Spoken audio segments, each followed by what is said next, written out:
start. Good morning and welcome. I'm so happy to be here, Tammy.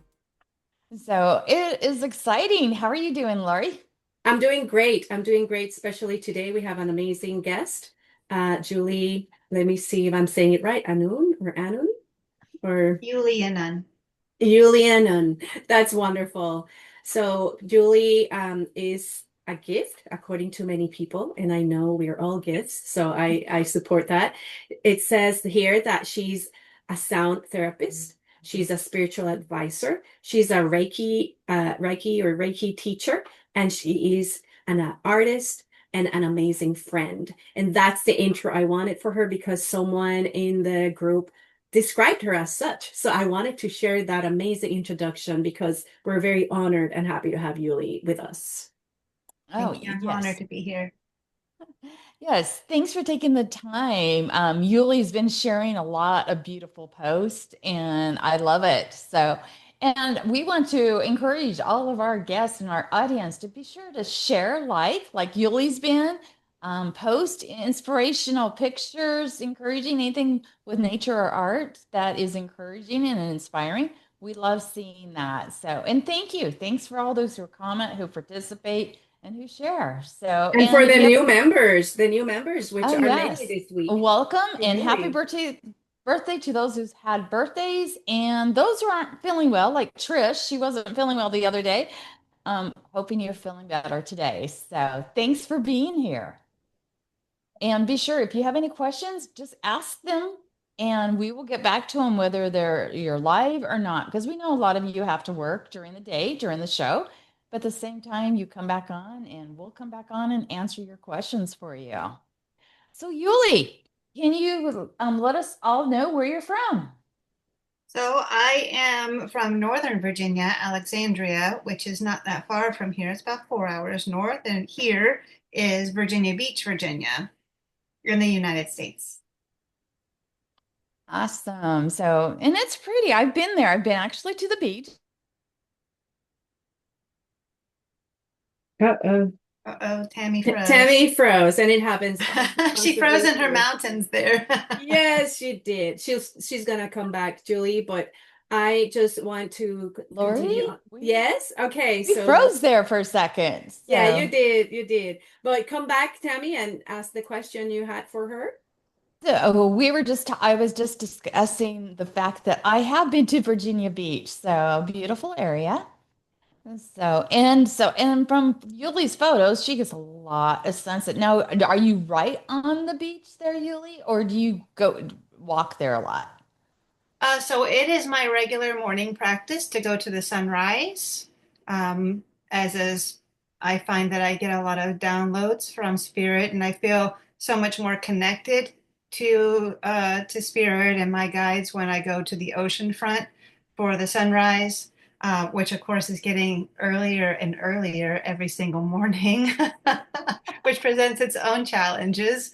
But no, I'm about 15 minutes of a drive, but that even has become a part of the ritual, especially on Sundays when there's nobody on the road, but just being more in my awareness and tuning into my environment that's around me. But the sunrises have been just, I mean, absolutely integral. I've received so much wisdom and so much, um, I guess, foretelling, and it's just such a moving experience to be there at that time of the morning, especially now that it's becoming tourist season. We just had Memorial Weekend here in the United States, and that's the big kickoff for tourist season, especially in a beach town. And so that means a lot more people, and the beaches become, of course, inundated. Yeah. But how many people really come to the sunrise? They would prefer to sit and look at the photos. Yeah, well, and I'm kind of like you. Whenever I've been to some place that I really want to take photos or do something without people, it's sunrise. Yeah. I've gotten up at 4:30, 4 in the morning at Glacier National Park before just to take photos. So I totally understand. And yes, Memorial Day weekend's a kickoff. And we notice the tourist crowd around here too, because we're a tourist attraction area, destination Mhm. area as Mhm. well. So I want to know where you grew up and how you all got started in this. So I want to know the story behind you. Tammy, before she gets into that, I really want to know how long did you start that practice, sunrise practice, and what got you started in it? It's been almost a year. In August will be a year of me Okay. going. And I haven't gone every single day because we did have the winter. However, I did tough it out as long as I possibly could. So I was down there in 17-degree weather and like 30-mile-an-hour winds.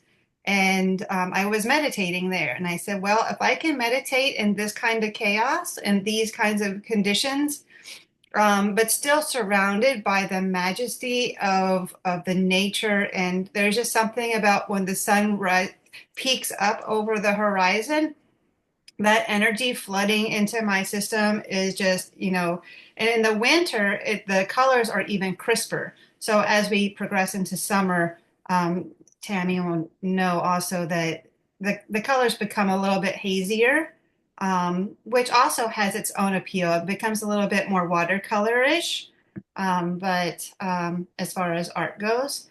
But I mean, yeah, so August was my birthday, so August is my birth month. And I had some coworkers at a part-time job that I work at talk about how fulfilling it is to wake up so early. Granted, they're not driving to the sunrise, but one person said, "Oh, I wake up at 3 o'clock and I get all of this accomplished." And um, they have children. I do not. So they have a different intention. And then I had another lady said, I just get up and I just like to sit on my front porch with my coffee and have that moment. And I remember there being a time in my life when I would get up early and just the peace that is in the early mornings, and nature is just waking up also. I mean, it feels like something from a fairy tale, which is very much me. And so it's just very aligned, and it's so peaceful. So yeah, August, and that's how it got started. Wonderful. Thank you so much. And I perceive that you are all about the mind. And then maybe going out in such cold weather helped you understand that when there's a will, there's a way, or when there's a why, there's a way, like I like to say, and your determination to get that done just helped you accomplish it despite the cold weather. And I'm sure you became stronger, right? You became stronger and built a lot of resiliency by doing that. Thank you so much for sharing. Yeah, it helped my meditation practice as well, because if you can meditate in those extremes, you can meditate pretty much anywhere, and bring and not necessarily sit there and, fall out om, but you can bring yourself to a state of centeredness and a state of calm no matter what's going on around you. And calm Wonderful. is a superpower. I agree with that. I agree with that. And it doesn't only have to be weather, right? It has to Right. be with chaos and noise. I have found myself in that situation with children around me, like you said about people with children and different intentions. I have felt that sense of calmness and self-centeredness, grounding, even amidst the chaos. So that's so great. Thank you. So where did you grow up, Yuli? So I grew up in Northern Virginia in Alexandria, and for whatever reason, whenever I hear Alexandria, I don't think Alexandria, Virginia. I think Alexandria, Egypt Oh, is yeah. where, I don't know, it just rings a bell to me. So for those that believe in past lives, I do believe that I had some past life experiences, like the mystery schools and so forth, there in Alexandria. But yep, I grew up as Jennifer Gleason is my birth name. I had a spiritual experience a few years ago where I was given my spirit name, which is Yuli Anun. But I grew up raised as an only child. I have some siblings, but they live here in Virginia Beach, and I would only see them maybe 1 month out of the year. And my mom was a single parent, and she she liked the drink quite a bit.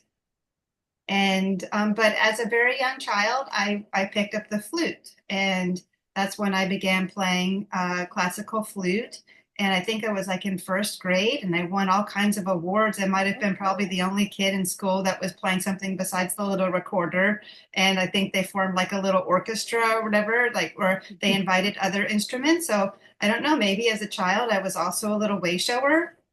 And even though I was really, I grew up in a very secluded environment where I wasn't really allowed to go out and play with the other children and become socialized in that way. I didn't live in the greatest part of town, and my mom, being very protective, um, just didn't allow it. And so I just didn't have that normal what other kids probably experience of going out and playing with their friends. And I also went to a different school than was in my school district. So it's not like I could just, make friends there at school and then hang out with them afterwards because I had other things that I had to do.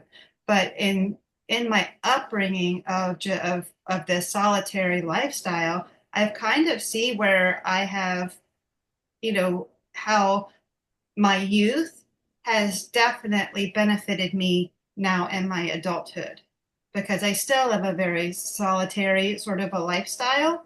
I have a great deal of friends. I have a lot of friends, but I'm able and I'm okay with them now being on my own and being in my own energy. And I don't have as many attachments to other people as maybe others who grew up in those environments with those close attachments, those close connections. And of course, the playing the flute, I would practice every day for 2 hours, and it became my way of regulating my nervous system and also of calming my mom's nervous system. And maybe she wouldn't drink as much if I played the flute. Maybe she'd just go to sleep instead. And so, as a child, I sort of grew up really fast, taking care of her, um, and she sort of raised me more so as if I was her best friend until I got to be 16. But But it's like I can totally relate to that. You look back on the past, and I believe God puts us in we get chosen or we choose the family we're supposed to be raised in, and we don't right. understand why, whether it's a bad or good. But what we learn from it and the person we become, you look back and you're like, oh, because I loved art and I loved nature since the time I was little, planting in gardens or, doing things. And both my grandparents encouraged me to do those different things. And I was outside a lot. Mhm. So I totally relate to that. So, Mhm. so what happened when you were 16? Oh, so when I was 16, my mom moved us to then Eastern North Carolina. And it was in the middle of the school year. And so in the middle of my sophomore year, we moved to a small town. So go from northern Alexandria, which is the suburbs of DC, to a little tiny town called Havelock, and it was near a military base. And so my fellow students were military children who were not big on making friends because they're, as military brats, they're not sure when they're going to be deployed or, whatever. And Right. so I don't know, my high school years, I wasn't a big fan, but I then had the opportunity to be first chair in band and, and excel with my music and a little bit with art. I wasn't so much with art. I was always very creative from a very young age, and art was a release for me. As far as nature goes, I didn't have growing up in a suburban town and in apartments. I didn't really have access to nature until I would visit my dad down here in Virginia Beach. And it was my dad who has the love of nature, who instilled in me this respect and reverence for the natural world. He introduced me to fishing and camping, like in tents, and told me about the tree people, and which the tree people were people to be feared. Um, Haha, the joke's on him. They're now my greatest friends. But and so are snakes, which was my shadow animal, and now that has become my power animal. So, all of these struggles that we have in our early ages, as we evolve, those are the things that we heal and they become our greatest strengths so that we can then be the way showers and shine the light for others who may find themselves um, in the same situations, but maybe not have as many tools to get out. Right. But it's like the flute, playing the flute, that's an art. And I believe music is part of that. It's like Mm-hmm. listening to the right music or the right sounds can either relax you or irritate you. Mm-hmm. Well, that's about Anyway, I frequency noticed too. that some Yeah, yeah. music I can't handle because it's just like irritating, where other music is like, oh, okay, this is calming, Mm-hmm. but the sounds of nature, of course, to me, or the sounds of waves Mm-hmm. are very, very calming. And I know Lori loves water just like me. Yes, but I am so fascinated by your story, Julie. Thanks for being so open and sharing it. I have a couple of questions about some points that you have mentioned on your journey or about your journey. And one of it is attachments. What is it? Because I kind of also get that you probably um, benefited from not being attached because of that solitary way you lived, whether that was because of your home situation. And I'm sure it was already overwhelming that you were basically the caretaker or the caring figure between your mom and you. That's a lot of responsibility. Congratulations for taking that upon you, whether it was by choice or you didn't have any other option. You stepped to it. So congratulations. I want to be very sensible to that part because that's big. And I wanted to ask about that. What is it that you've learned about being attached? Maybe pros and cons of that about that concept. That's a great question. And like I had said before, our greatest struggles are our greatest strengths or create our greatest strengths. And the irony also with me grow up in a solitary environment, that actually had me a little bit more in a codependent role because I was a little bit more like seeking that love and that validation and wanting that attachment in those relationships and feeling as though because I didn't have that, that there was a lack or that there was something wrong with me, that there was then a worth issue. And so, Spirit and my spirit team has really worked hard with me. Like beat me over the head with this lesson of letting loose of attachments. And it's with everything. There's I think it's a Buddhist thing. That Nich Han says the root of suffering is attachment, or attachment is the root of all suffering. And it is our attachment to others, attachments to ideas. And the hardest one for me has been preconceived ideas of how things should turn out. Letting loose the attachments to that, but also letting loose the attachments to our own suffering. Because sometimes we just really form that attach, like for whatever reason, need to hang on to that. I don't know if it's like proving our humanity or proving that we have this compassionate or empathic side to us, but we are only creating our own suffering. And and and and releasing the attachments to other people um, in relationships is allowing each other to be free, of allowing each other our sovereign nature, and allowing as a respect for each other's path. We each are born here as an individual little soul, and yes, we have these heavy contracts, some of us, and all of us have the contracts. We all have a soul tribe, we have a soul family, but each of us also has their own. Um, and we have to honor that and respect that and understand that our paths may be aligned right now and we may be together right now, but at some point in time, they might split. I get the vision that they're kind of like if you look at a computer chip and it's got all those gold squiggles all over it. Each of us is on a rail of light, and that's our path. And we're creating our path with our free choice, our free will, and what we're calling into our hologram in every single present moment. And, to think that these two paths are going to be constantly aligned, I mean, I don't want to chain somebody to me like that. I kind of enjoy my freedom being the solitary person that I am.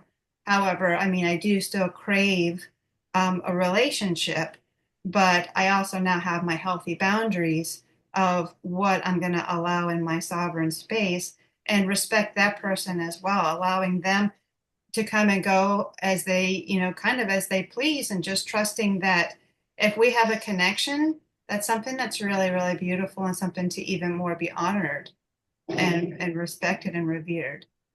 What's funny is I was talking about this to my husband the other day, I think over my grandkids, and it was like nothing.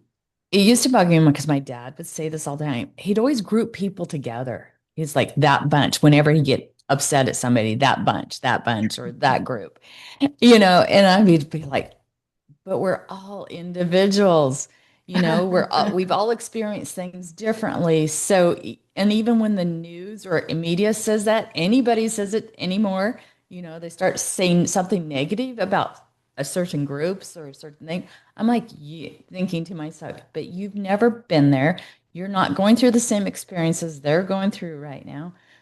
And you don't believe everything just because somebody groups it, that all of everybody like that is bad. That'd be saying like we're all bad because we love nature.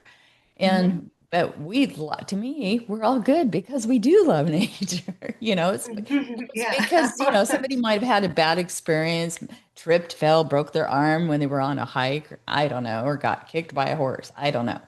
But doesn't mean you should hate all horses just because you got kicked by a horse, right?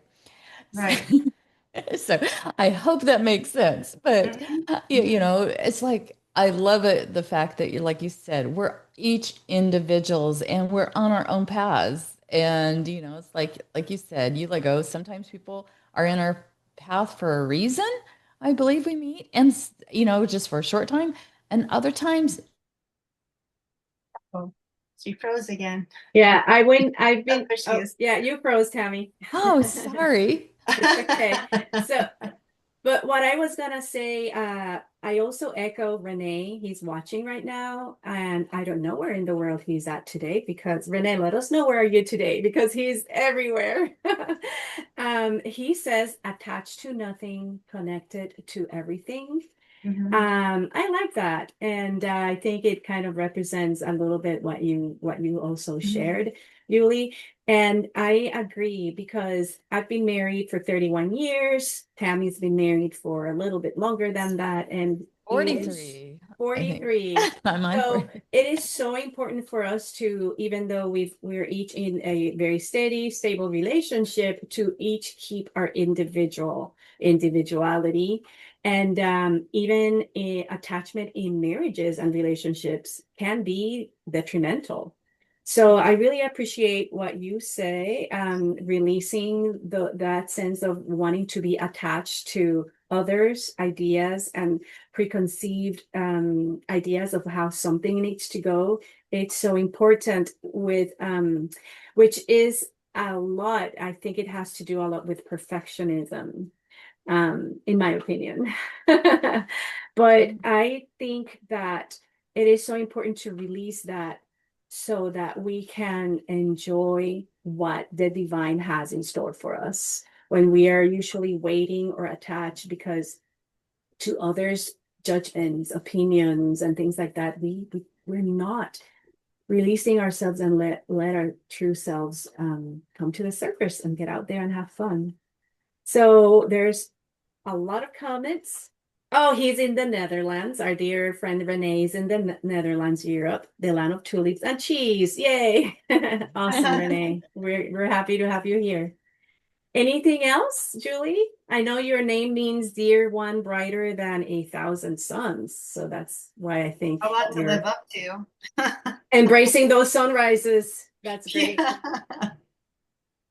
Yeah. Yeah. Well, in any moment that I can be in the sun, really. I mean, it's so good for you. We've been taught for so long that it's bad for us. Um, I mean, But the it was morning just the sun is the sunscreen. best for you. I mean, yeah, I mean, obviously don't cook yourself. Um, too much of anything, everything in moderation is really kind of key. But yeah, no, and really, I mean, nature has had a really big impact on teaching me and healing me. During COVID, during lockdown, I was in Ohio at the time. I spent 3 winters in Ohio, and it was there that I was locked down by myself, and we lost Tammy. There she is. And so I was in walking distance to a couple of different forests, and I would go, and that was also when I had my grand awakening. I had a soul retrieval through a shaman, and he was really my only connection point during the whole of lockdown, which was, again, I just feel like everything is by design. Looking back, I do this thing where I look back on my life and where I am, because we kind of get so lost, can't see the forest for the trees. And we also need to celebrate our accomplishments as especially when we're feeling stagnant. So when you're feeling stagnant, definitely take a peek back and look at everything that you've gone through. But spending that time, I would spend hours upon hours, because I mean, what else am I going to do? Everything is closed. And it was really my favorite place. So if I wasn't creating artwork, I was in the forest and I was watching the animals and noticing how the energy seemed to have picked up for them and lightened for them, because they didn't have all of the smog of people driving around, and everything was super calm in the forest and peaceful. And so it was like the woodland creatures, they all just like came to life. I watched them from so lockdown was in spring, so we had lockdown from St. Patrick's Day through to May, and so it's still a little frosty in Northeast Ohio, and so I kind of got to watch the how nature evolved out of a wintry season into spring and moving a little bit into sort of a summer kind of a vibe, and to see how they were surviving, and how, because everybody in in the world was like, oh my gosh, my toilet paper and all the supplies that we didn't have, and focusing on all the things we didn't have. And I'm watching nature survive just perfectly fine. In fact, nature is thriving. And Yeah. I'm like, you know what? If nature can thrive like this, I mean, so can I. There's no reason why I can't. And why do I have to have all of this other extraneous stuff? And I mean, my dad used to always say, "You're like I like live like a monk," but just yeah, it really helped me to really learn what is really important and what is not as important. Yeah, and if this is the way you have chosen to be able to realize those things and become the individual that you are right now, helping others in this same personal journey, that is great. And like you said, your sovereignty, you've decided on your own to this is the way I'm going to have my awakening. And I'm not sure that what was happening during COVID was being stagnant other than being still without going crazy in different directions. Because I think what happened to you or what happened to me or many other people is that in lockdown, I think we awakened and we like a lock, right? That it's locked. We unlocked a lot of other aspects of us that were dormant because of the hustle and bustle of real life. Or just the commitments and just we keep going through the motions and we are not still, which is different than being stagnant. So No, thanks. I didn't mean that during COVID we were stagnant. I meant anytime that we find ourselves in that situation of Got feeling it. like you're not accomplishing anything. No, Yes. during COVID, during lockdown, that was a safe container for me, because Yeah. because I was going through my grand awakening at that time. So all kinds of things were coming online Right. because I Or was unlocking. going to work. I worked at a salon then, so I was, with the public, and I was in the public and experiencing this grand awakening. Yeah. That would not have been Well, good. what I liked was the fact there wasn't any traffic, or you go to the Mhm. Yeah. lakes and we could go to a hike waterfalls, Yeah. and there was hardly anybody ever there, so it was nice. And that was my time to catch up on all my projects here in my yard. So that was, It was very I enjoyed beneficial it. for some people. Of course, I Um, live in the woods, so I kind of like my solitude. I have to make myself go out, just to I go to the store and stuff, but I love being here and just like sitting on the back porch and watching the squirrels or chipmunks or the hummingbirds, It's like, or the other day I walked down to the garden and the baby chipmunks like running around the top of our fence in the one garden. And then there's a white barn owl sitting in the tree branch watching, and I'm like, okay, no, you cannot eat the chipmunk. And what are you doing here? And then it's like he looks at me, it's like, it was almost like he said, okay, and flew off. he obeyed That's Tammy. awesome. But I talk to all the animals here at our place. So there's just, I don't know, it's just so relaxing. Mhm. We have a blackberry bush, and every time I pick on one of those yummy and plumpy blackberries, I say thank you. I smile and I'm like, wow, thank you so much. And it's just so fun. I have some comments here. Trish is saying that sun recharges our batteries as we're all energy. I love that, and I agree, Trish. And Sandra is saying nature is such a great healer of the body, soul, and spirit. Mhm. Along with Tammy, another nature lover is Sandra. So, yes. And then Susan saying that, yeah, lockdown offered many awakenings. And hello, Laurie Harding. Hello to all of you watching and commenting and all that. We appreciate that you are here.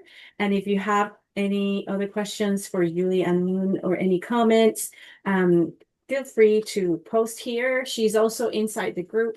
So tag her or something if you have a comment, if you're watching this recording or you're watching afterwards. So thank you for being here. And I how, want to know when Sandra's going to come up and help me weed my flower beds and stuff. oh yeah, I was Sandra needs, thinking of her the other day when I was in my garden and walking by the flower beds. I'm like, I remember Sandra saying she wanted to come up and help weed. and also Renee. Renee said he's coming too to North Idaho. So maybe it's time to make decisions and make it happen, you guys. So I want to ask Julie also about her transformational and spiritual way that or practice that she helps others with art, sound, and nature. So what is it that you do, and if you can explain to us in a very simple way?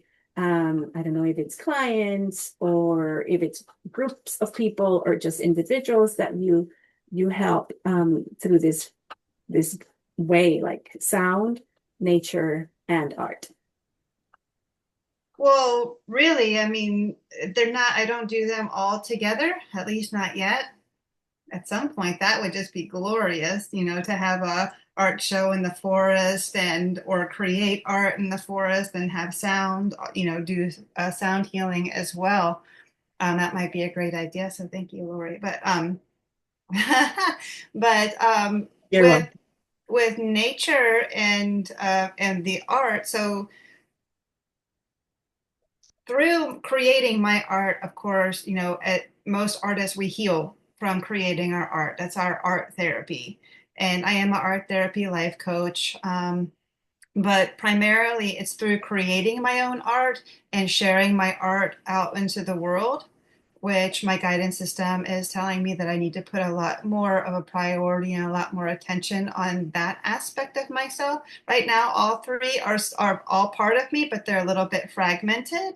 And then I do the sound healings, which is usually sound healing events, like sound healing meditations, and and and that's like with my art, I'm a visual storyteller. With the sound, I'm a sound storyteller. I take people on a journey, either through art or I take them on a journey through sound. And with sound, I it's all completely channeled and I tap into the energy of each of the participants. Sometimes if it's it could be a one-on-one as well. I do private sessions also, and I'm creating meditations that will be a package that people can purchase or watch elsewhere.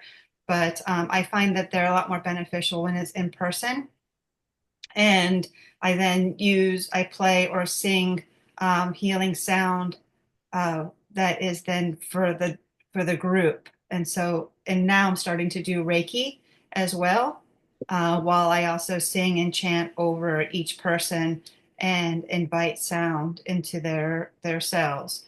And then the nature part. So a lot of this I share on my social media, and I do also have a YouTube channel called White Raven Wisdom that now I'm guided to share the wisdom that I've been given by my guides and insights. Usually, what I experience while I'm walking through nature, while I'm at the sunrises, because that's when I'm clearest and I'm most connected. And a lot of times, those videos are recorded in the forest. And so it's almost like you are on a walk with me in the forest.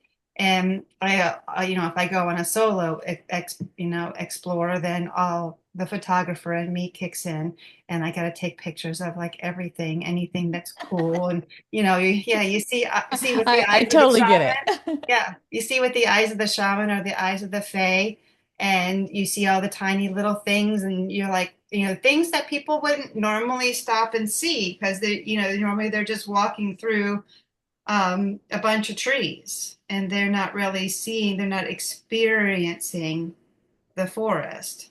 And sometimes it takes, being able to look through the eyes of somebody else who is able to see these things um, to help share that experience. And so that's how I'm doing it. But right now, I'm trying to maybe put it out a little bit more through social platforms, either Facebook or whatever, trying to ramp up. Now with Saturn going into Aries, a lot of us are finding a new path, and we're finding where we can implement our inner masculine and feminine and unite them to create the creation, which would be living simply and living in according to our joy and to our bliss, and really pushing that message, because this is really, I think, where the new human and the new evolution of the healer and the new earth, that's where we're all sort of like going towards, is living in our bliss. So now if I could just unite my three loves together, which I am going to do in a Patreon. So I'm going to be creating a Patreon that will be tiered at three different levels. Like maybe the first level is $3 a month, and you'll get infinite sunrises, and you'll get walks in nature, and whatever. And then the next tier, maybe I'll offer some meditation practices and some spiritual wisdom and some guidance from my guides. Each one. So then the last one would be pretty much almost like an all access pass, however, with my still healthy boundaries. You get to also have new releases of art. You get to see that before anybody else, or you get to go with me into art shows, or you get to go with me like, and just basically being the steward, or the as I'm guided to basically just live this new way of living in my joy. And as I live in my joy, abundance flows freely to me as I unite my masculine and my feminine energies within me. So I have the inspiration, and then the inspiration is handed off into inspired action. And so I get the idea to create the artwork, and I don't just put it in my phone, which that's where ideas go to die. And now I'm actually going to act on that inspiration and create the thing, and then put it out into the world. And as I'm doing this, then I will be able to free myself from the part-time job. It'll bring all the abundance, and it also be, because as I'm living this, I'll be sharing this with the world, and showing that, hey, look, it can be done. I'm here to show you that it can. So I have a quick question. Mhm. I know when I'm doing an art piece, because of what you mentioned here, was you get the ideas. You know, it's like when I'm working with clients, I just finished three big pieces basically for a dentist office, right? And he's like, "Well, just come up with something." And it's like, I have to be able to, I don't do anything until I visualize it in my mind. And I'll draw up, when I meet with a client, I find out what they like, what their favorite trails are, I design each piece around for each client and for wherever it's going. So it all ties together. But I've always been like this, whether it's a mural for a children's room, in a church or a huge art piece for a client, is I have to visualize it before I can start it. I might have like 20 ideas, or I take lots of photographs because we sometimes have to refer back to those. But I have to have it in my mind. Are you the same way? Well, that's how I get my inspiration. Is usually through meditation. It starts with the image because I'm a surrealist, and so or ethereal or transcendental artist, and so I get the the image, and I sometimes I've historically sat on it and sat on it and sat on it, and I put it in my phone, and then a lot of them I've never gone back to. But there are certain ones, like a piece that I just recently finished, that would just keep niggling me and niggling me and niggling me. And, there's that left brain side of me that has to figure out the logistics of it. I have to figure out how to do it, because sometimes it might involve creating a prop, or it might involve, I got to find the thing to photograph because it's mixed media. And it's digital based. So it'll start off with digital photography is how how I used to create. And that is evolving because AI has come in and I no longer create fully digital. Um, I now, instead of creating the prop and taking the picture of the prop, I might now have the background and then use the prop actually as part of the piece, rather than photographing it. And so, but yeah, it does start with the image in my head. And now I have evolved to start to sketch it at least. And if there are certain things like in the forest or in nature that help to inspire some of the pieces and parts, then I'll take pictures of it. Or sometimes spirit will guide me to a place to where it'll have something, like I had received this image that had these three pillars and there was this ball in there. And the ball at one point in time was suspended by these chains on these three pillars. But now the chains had broken away and the ball was now suspended, and it was then sort of it was suspended, and it seemed like it was just free floating, but it was actually in a container of love. And so I was trying to figure out how to actually draw these three pillars. And then I went to a different forest and there was a tree that actually resembled it. And so then I was able to take a picture of that tree so that way I could have some sort of, I could either put that in digitally and then change it, or I could draw it to where it would be pillars instead of tree. Fascinating, fascinating process. We love it. I am so glad, Julie, you have embraced this, embraced your call, due to your life's experiences and then ultimately your choices. Um, I love that. Hey, here, two artists, Tammy and Julie, responding to what spirit or the divine tells them to do, which is great. And that is definitely what we want to inspire our audience, our viewers to do. Our little three word pillars, or our pillars are discover, experience, and transform.